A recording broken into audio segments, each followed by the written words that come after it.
Hi guys! Ayan. So, nakahanap ako ng passion fruit sa KCC Mall of Cotabato. No? Grabe, itong passion fruit, kinakain ko siya nung elementary ako. And last kain ko nito, nung elementary pa talaga ako, as in. Bumili ako ng marami guys. And then, kinain ko na yung iba. So ngayon ko lang napag-isipan na, what if i-vlog ko siya? Asim siya guys, pero masarap. Yan siya. Masarap siya, maasim. And perfect din ito lagyan ng toyo or vinegar. Bismillah. Mmm. Mmm. Mmm. Maasim. So, lagyan natin ng bagoong. Yes. Sarap. So, bismillah. Mmm. Wow.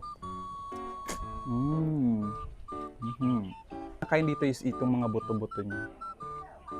Mmm. Yan. Oops. Bismillah. Mmm.